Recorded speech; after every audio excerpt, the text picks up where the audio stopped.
ವಿಚಿತ್ರವಾದ ಒಂದು ಪ್ರಶ್ನೆ ಅನ್ಸುತ್ತೆ. ಹೌದು. ಯಾಕೆಂದರೆ ಸಾಮಾನ್ಯವಾಗಿ ಹೆಣ್ಣು ಮಕ್ಕಳು ಭಯ ಬೀಳೋದು ಅಳೋದು ಸಾಮಾನ್ಯ ಇರುತ್ತೆ. ಗಂಡಸ್ರು ಅಳೋದು ಅಂದರೆ ಎಲ್ರಿಗೂ ಆಶ್ಚರ್ಯ, ಏನಿದು ಗಂಡಸಾಗ್ಬಿಟ್ಟು ಅಳ್ತಾನಲ್ಲ ಇವನು ಅನ್ಸುತ್ತಲ್ಲಮ್ಮ.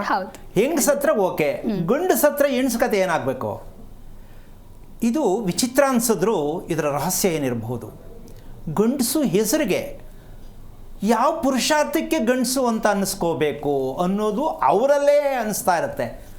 ನಾನು ಗಂಡಸು ಅಂತ ಅಂದ್ಕೊಂಡಿದ್ದೀನಿ, ಏನು ಪುರುಷಾರ್ಥ ಇದೆ ಇದರಲ್ಲಿ, ನನಗೇನು ಆಗ್ತಾನೆ ಇಲ್ವಲ್ಲ, ತುಂಬ ಕಷ್ಟ ಅಂದರೆ ಭಯವನ್ನು ಅನ್ನೋದಾದರೂ ಸ್ವಲ್ಪ ಪರವಾಗಿಲ್ಲ. ಹೊಳೋದಿದೆಯಲ್ಲ, ಇದು ತುಂಬ ಗಂಡಸ್ಗೆ ಒಂದು ರೀತಿ ವಿರೋಧವಾದದ್ದು, ಒಂದು ರೀತಿಯಲ್ಲಿ ಅವಮಾನಕರ ಸಂಗತಿ ಕೂಡ.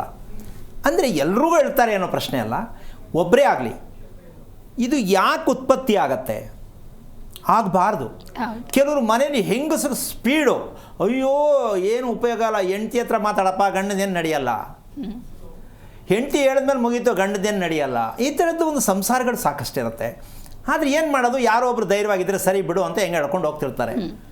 ಆದರೆ ಅಲ್ಲೂ ಕೆಲವೊಂದು ಸಂದರ್ಭದಲ್ಲಿ ನೇರವಾಗಿ 4 ಜನದ ಎದುರುಗಡೆ ನಮ್ಮ ಯಜಮಾನ್ರ ಕೈಲಿ ಏನೂ ಮಾಡೋಕ್ಕಾಗಲ್ಲ, ನೀವು ಅವ್ರಿಗೇನು ಹೇಳ್ಬೇಡಿ, ಅದೇನು ನನಗೆ ಹೇಳಿ ಅಂತ ನೇರವಾಗಿ ಹೇಳ್ಬಿಟ್ಟಾಗ ಅವನ ಸ್ಥಿತಿ ಯಾವ ಮಟ್ಟಕ್ಕೆ ಹೋಗುತ್ತೆ, ನಾನು ಯಾಕಾರು ಇದ್ದೀನಿ ಗಂಡಸು ಅಂತ ಹೇಳೋಕ್ಕಾಗಲ್ಲ. ಸೊ ಮಾನಸಿಕವಾಗಿ ತುಂಬ ಕುಗ್ಗೋಗ್ತಾರೆ. ಆಮೇಲೆ ಅದನ್ನು ಹೇಳ್ಕೊಳಕ್ಕೂ ಆಗಲ್ಲ. ನೀನು ಯಾಕೆ ನಾನು ಕಂಡಮ್ ಮಾಡ್ತಾ ಇದೆಯಾ ಅಂದರೆ ಜಗಳ ಆಗುತ್ತೆ. ನಿನ್ನ ಕೈಲಿ ಏನೂ ಆಗಲ್ಲ, ಅದಕ್ಕೆ ನಾನು ಹೇಳ್ತೀನಿ.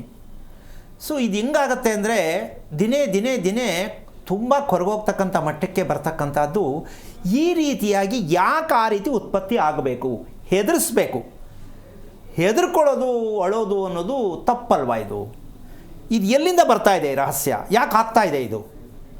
ಇದನ್ನು ಇವತ್ತು ಮೊದಲೇ ಹೆಣ್ಣು ಮಕ್ಕಳು ಗಂಡು ಮಕ್ಕಳು ನೋಡಿದ್ರೆ ನಂಬಬೇಕಾ ನಂಬಾರ್ದ, ಮದುವೆ ಆಗಬೇಕಾ ಆಗಬಾರ್ದ, ಇವ್ನು ಹೆಂಗೆ ನಾನು ಕಂಡುಹಿಡಿಯೋದು ಅಂತ ಅನುಮಾನದಲ್ಲೇ ಮದುವೆಗೆ ವೆಯ್ಟ್ ಮಾಡ್ತಾ ಇದ್ದಾರೆ. ಮದುವೆ ಮಾಡ್ಕೊಳಕ್ಕೆ ಒಪ್ತಾ ಇಲ್ಲ. ಹೌದಲ್ಲಮ್ಮ? ಹೆಂಗೆ ಇವನು ಅರ್ಥ ಮಾಡ್ಕೊಂಡು ನಾನು ಮದುವೆ ಮಾಡ್ಕೊಂಡು ನಾನು ಮುಂದೆ ಏನು, ಯಾವ ಆ್ಯಂಗಲ್ ಈ ಮನುಷ್ಯನ ನಾನು ಒಪ್ಕೊಳ್ಳಿ ಅಂತಕ್ಕಂಥ ಲವ್ ಅನ್ನೋದು ಬಿಟ್ಟು.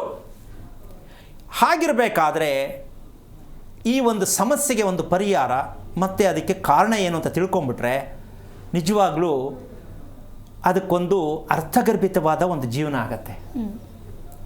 ಈ ರಹಸ್ಯಕ್ಕೆ ಕಾರಣಕರ್ತನಾಗಿರ್ತಕ್ಕಂತಹ ಶ್ರೀಮನ್ನಾರಾಯಣನ ಪಾದ ಕಮಲಗೆ ಕೋಟಿ ಕೋಟಿ ನಮನಗಳನ್ನ ಮಾಡಿ ಅರ್ಪಣೆಯನ್ನು ಮಾಡಿ ವೈಕುಂಠ ಏಕಾದಶಿ ದಿನ ಎಲ್ಲ ಆ ಥರ ಈ ಥರ ಹೇಳ್ತಕ್ಕಂಥ ವಿಚಾರಗಳನ್ನ ಹೇಳ್ತಾರೆ. ಇವರು ಈ ಪದ ಬಳಸ್ಬಿಟ್ರಲ್ಲಪ್ಪ ಅಂತ ಯಾರೂ ಮನಸ್ಸಿಗೆ ಬೇಸರ ಮಾಡ್ಕೋಬೇಡಿ. ಯಾಕೆ ಅಂತಂದರೆ ನಮಗೆ ಅದರ ಅರ್ಥ ತಿಳ್ಕೊಂಡಾಗ ಜೀವನ ಸಾರ್ಥಕವಾಗತ್ತೆ. ಸಾಮಾನ್ಯವಾಗಿ ನಾವು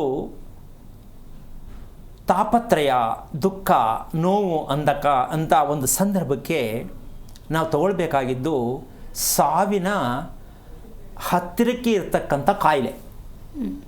ಇದಕ್ಕೆ ಮೆಡಿಷನ್ ಇಲ್ಲ ಅಮ್ಮ. ಸಾವಿಗೆ ಹತ್ತಿರವಾದ ಕಾಯಿಲೆ ಯಾವುದು ಅನ್ನೋದಕ್ಕೆ ಮೆಡಿಷನ್ ತುಂಬ ಕಷ್ಟ. ಅಂದರೆ ಯಾವುದ್ರ ಮೇಲೆ ಓಪೆ ಇಟ್ಕೊಂಡ್ರಲ್ಲ ಅವರು, ನಾನು ಸಾಯೋದೇ ಸರಿ, ಯಾವುದೇ ಯಾರೇ ಏನೇ ಹೇಳಿ, ಏಯ್ ಬೇಡಪ್ಪ ಹೆದರ್ಕೋಬೇಡ, ದೇವಸ್ಥಾನಕ್ಕೆ ಹೋಗ್ಬಾ, ಅಥವಾ ಎಲ್ಲರೂ ಒಂದು ಪಿಕ್ನಿಕ್ ಹೋಗ್ಬಾ, ಅಥವಾ ಯಾವುದೋ ಒಂದು ಕ್ಷೇತ್ರಕ್ಕೆ ಹೋಗ್ಬಾ, ಅಥವಾ ಏನಾರ ಒಂದು ಶಾಸ್ತ್ರ ಕೇಳು, ಏನೋ ಒಂದು ಮನದಟ್ಟು ಮಾಡ್ಸೋಕ್ಕೆ ಹೋದಾಗ ಅವ್ರಿಗೆ ಏನಿದ್ರು ಮನಸ್ಸು ಆ ಕಡೆಗೆ ಎಳೆಯುತ್ತೆ.